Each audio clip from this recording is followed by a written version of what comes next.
Глава 1. Не просто солдаты на летних сборах.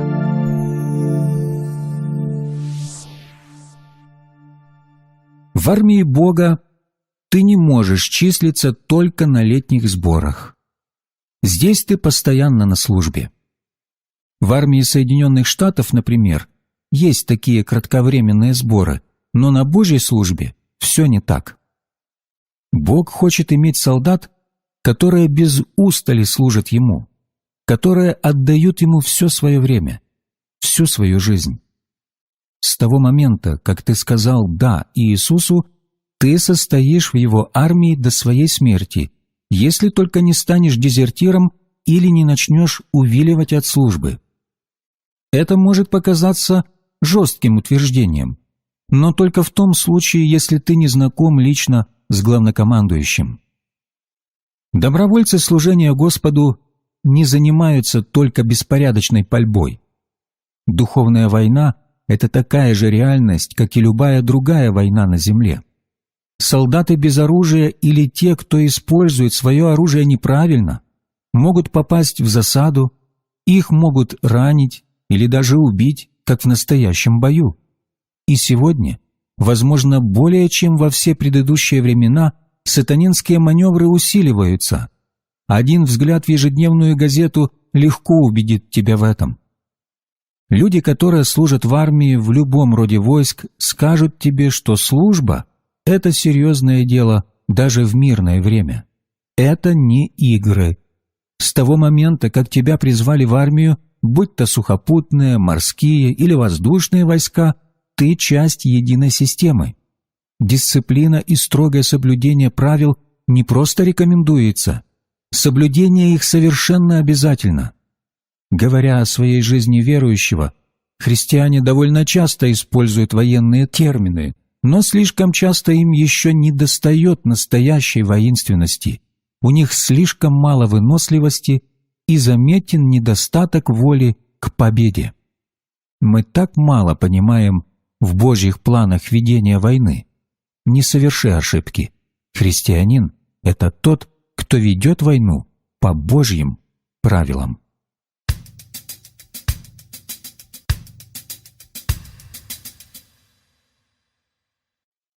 Время для активных военных действий. Апостол Павел знал жизнь воинов. В средиземноморском мире первого века нашей эры солдаты и военные организации были обычным явлением. Во многих местах своих посланий Павел обращается к вопросу, что такое быть хорошим солдатом. Например, в послании к Тимофею он пишет: «Итак, переноси страдания, как добрый воин Иисуса Христа». Военные люди тренируются и специально снаряжаются, когда идут воевать. Проводя аналогию с воинственностью Божьей армии, помня, что написал апостол, мы должны сознавать, что быть солдатом – это не игрушки. Мы должны отнестись к войне со всей серьезностью. Призыв к эффективной службе включает в себя активное использование нашего оружия в атаке против врага. Мы служим не в мирное время и должны быть солдатами, которые знают план сражения и готовы к бою. Мы призваны быть мужественными перед лицом сатанинских атак. Те, кто искренне любят Бога, обязательно станут мишенью для дьявола. Петр пишет о том, что неподдельная вера будет испытана в огне. Читайте 1 Петра, 1 глава, 7 стих. А также о том, что каждый должен быть готов пострадать за правду. 1 Петра, 3 глава, 14 стих. В другом месте он обращает внимание на необходимость быть мужественным и особенно бдительным. В первом послании Петра, 5 глава, 8-9 стих, сказано: «Трезвитесь, бодрствуйте, потому что противник ваш дьявол ходит, как рыкающий лев, ища кого поглотить. Противостойте ему твердою верою, зная, что такие же страдания случаются и с братьями вашими в мире».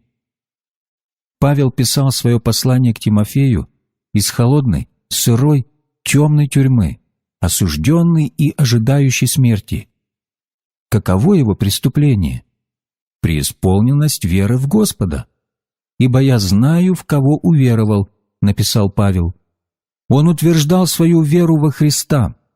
Большинство из нас никогда не будут так преследуемы, как были преследуемы апостолы за свою веру. Некоторые никогда не окажутся достаточно близко, чтобы слышать, как рычит так называемый лев. Где же взять такое мужество, какое имел Павел? Ты получишь его от Духа Святого, который производит все, что нужно тебе для борьбы на стороне Господа. Вспомни обращение Господа к Иисусу Навину, который должен был вести народ Божий в землю обетованную после смерти Моисея.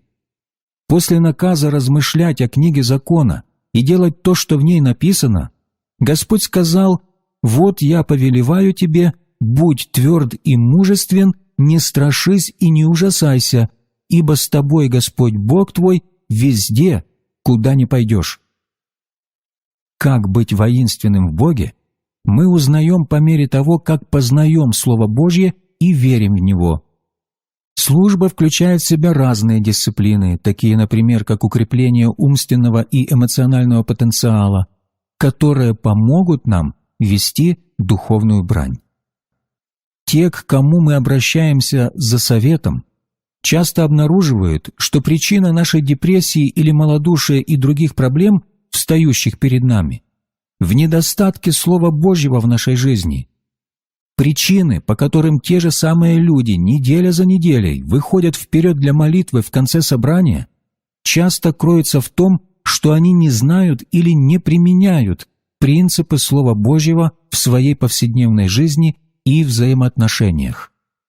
Для того, чтобы быть сильным и ходить в силе Божьей, надо иметь оружие Иисуса. Апостол Павел объясняет, что враги верующих – демонические духи от сатаны, призванные для смертельной схватки. Христиане – это мишень для сатаны.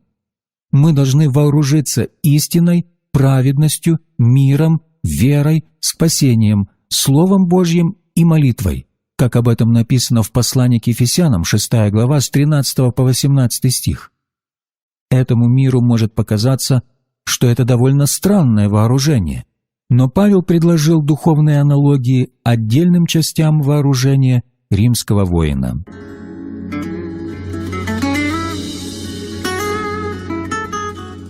Пояс истины.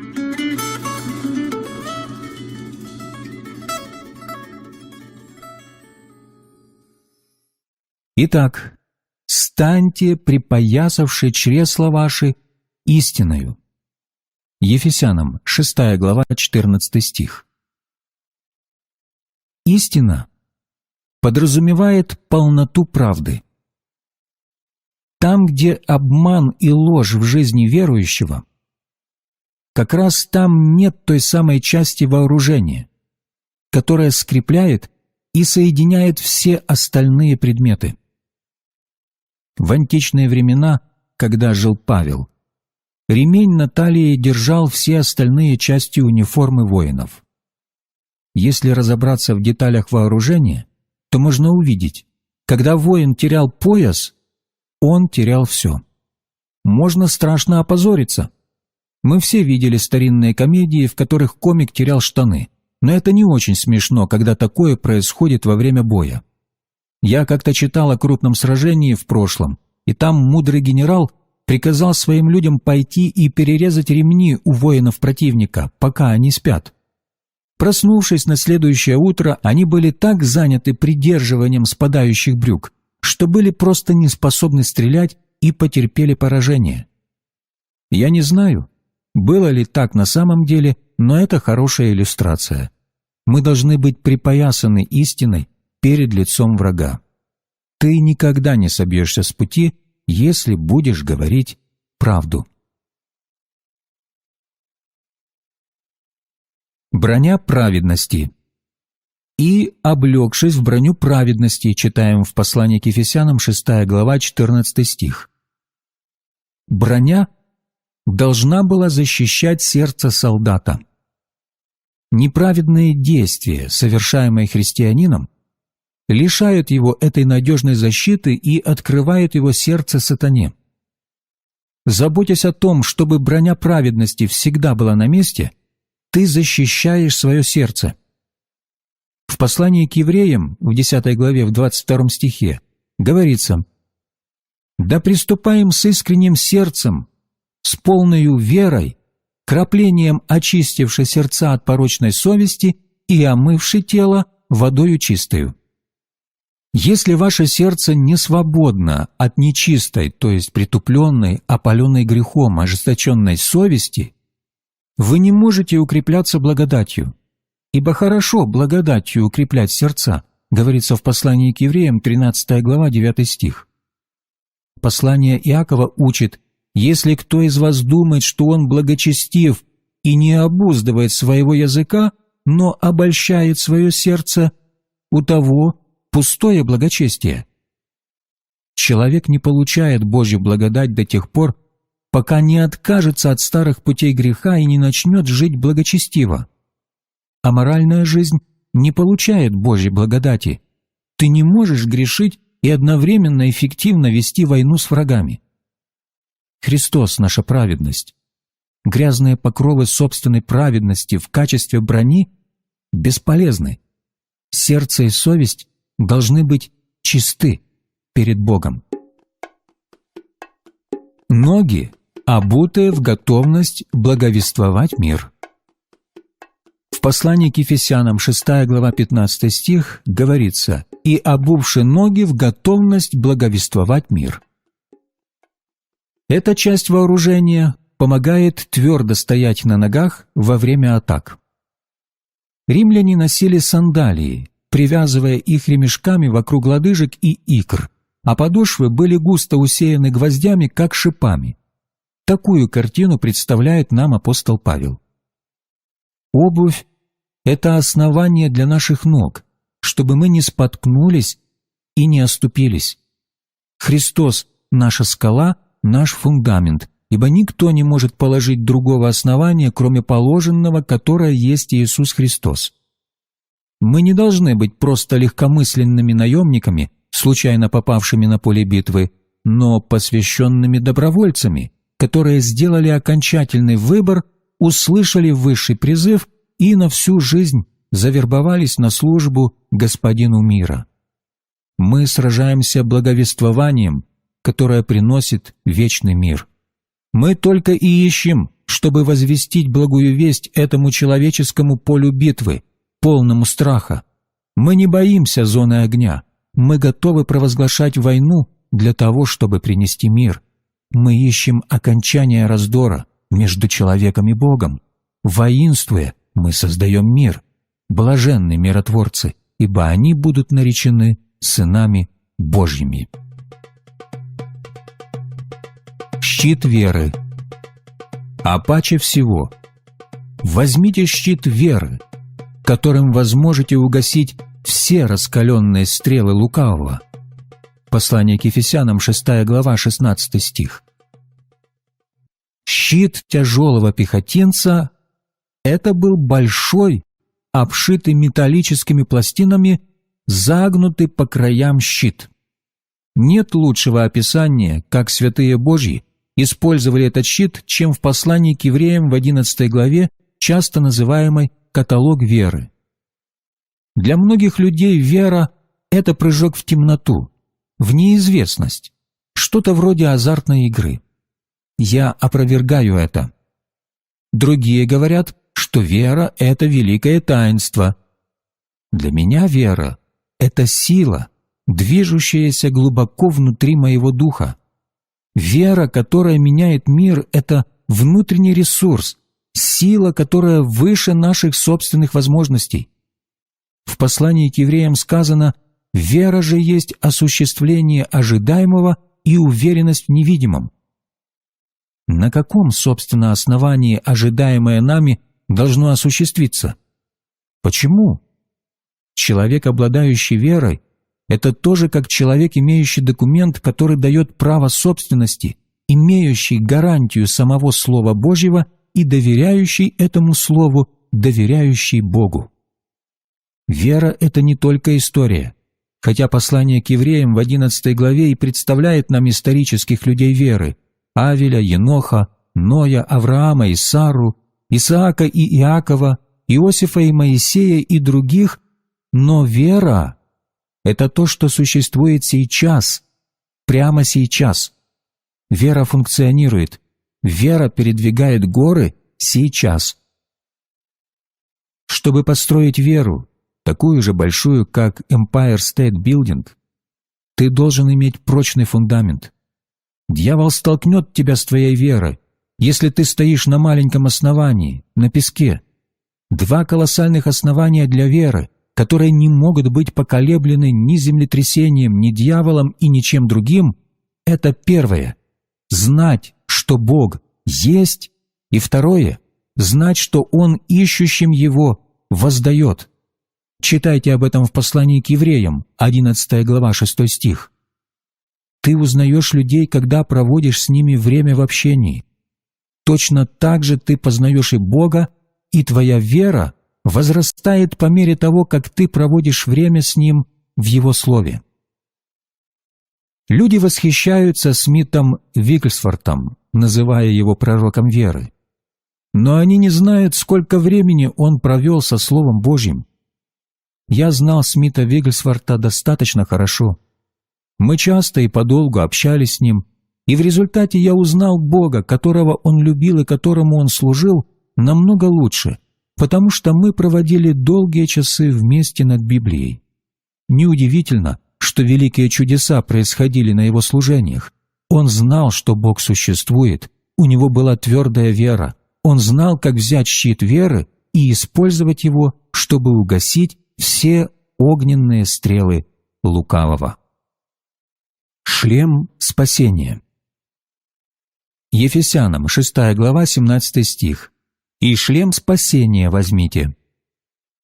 Шлем спасения предназначен для защиты головы и мозга. В сущности, это подразумевает понимание и знание, которое приходит от тщательного исследования Библии, так что глаза не ослеплены, уши не глухи и разум не смущен атаками этого мира, плоти и дьявола. Бог обращается к разуму человека, к его интеллекту, а не только к его духу. Вот почему так важно, чтобы мы защищали голову. В другом письме апостол Павел упоминает об этой части вооружения. Так: «Мы же, будучи сынами дня, дотрезвимся, облегшись в броню веры и любви, и в шлем надежды спасения». Первое послание к Фессалоникийцам, 5 глава, 8 стих. В 3 местах 6 главы послания к Ефесянам говорится о том, что, имея все эти части вооружения, мы сможем устоять во время сражения и выйти победителями. «Облекитесь во все оружие Божие, чтобы вам можно было стать против козней дьявольских». Меч Духа. «И меч духовный возьмите, который есть Слово Божие». Послание к Ефесянам, 6 глава, 17 стих. Теперь апостол переключается от оборонительного оружия к наступательному.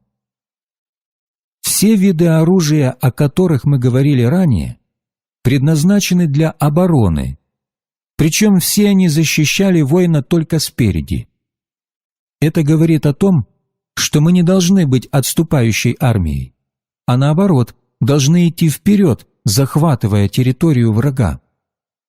В послании к Ефесянам, 6 глава, 17 стих, Павел говорит нам, что нам понадобится меч, но не просто какое-нибудь старинное оружие. Мы должны научиться владеть мечом Духа, который есть Слово Божие, а это оружие нападения. Послание к евреям 4:12 рассказывает более подробно об этом оружии.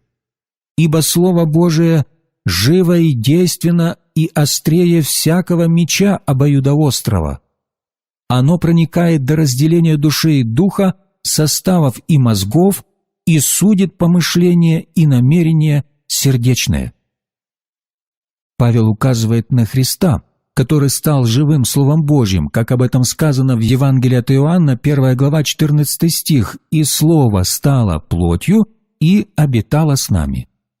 И Иисус показал нам пример. Он сам использовал Слово Божье в войне с сатаной во время своего искушения. Книга Откровения говорит, что из уст Христа вышел обоюдоострый меч во время битвы в Армагеддоне. Читайте Откровение, 1 глава, 16 стих, 19-21. Иисус победит этим мечом. Что это за меч? Это Слово Божье. Ты и я получили то же самое оружие и должны, как говорит апостол, использовать его на поле духовной битвы. Это оружие, выходящее из моих уст, мне просто жизненно необходимо. В нем сила. Возможно, ты уже использовал это оружие раньше и понимаешь, о чем идет речь. Павел говорит нам взять этот меч и использовать его. Это глагол в повелительном наклонении, другими словами, команда, данная с военной безапелляционностью и силой. Команда дается для того, чтобы ее выполняли. Дисциплина необходима. Солдаты, которые жалуются, что их вооружение очень тяжелое, и откладывают часть его в сторону, как правило, оказываются застигнутыми врасплох, когда неожиданно возникает необходимость вступить в бой. Нужно принять и использовать по назначению весь комплект вооружения. Но есть еще одно оружие наступления, которое нам предписано. Второе оружие, предназначенное для наступления, это молитва. В 6 главе послания к Ефесянам в 18 стихе сказано: «Всякою молитвою и прошением молитесь во всякое время духом и старайтесь о сем самом со всяким постоянством и молением обо всех святых». Хорошие солдаты всегда внимательны и проворны. Так и духовный человек, который воюет против врага, через молитву держится вместе со Святым Духом, пользуясь его духовными ресурсами. Всякая эффективная молитва – это молитва в Духе. Мы должны молиться так, как никогда не молились прежде. Божественное вмешательство необходимо для тех тяжелых дней, которые придут в будущем. Это дни, когда враг не сидит без дела. Только воинственная церковь, люди, у которых есть соответствующее снаряжение для духовной войны, выдержат атаки дьявола. Бог ответит солдату, который находится у него на службе. Павел, который был заключен в римской тюрьме и ждал смерти за веру во Христа, дает последнее наставление молодому Тимофею, которые могут быть суммированы следующим образом: «Проповедуй слово, будь всегда усерден, запрещай, обличай и увещевай везде, где это необходимо, бодрствуй всегда, проповедуй Евангелие, войди в полноту своего призвания». Эти слова предостережения, написанные молодому человеку, применимы и сегодня. Павел писал, что в последние дни люди не будут принимать здравого учения, но их похоти будут вести их, и они будут искать себе лживых учителей, будут отвергать истину. Нет ничего более ценного, чем последние слова человека. В конце моей жизни я хотел бы сказать вместе с апостолом Павлом: «Ибо я уже становлюсь жертвою, и время моего отшествия настало. Подвигом добрым я подвязался, течение совершил, веру сохранил».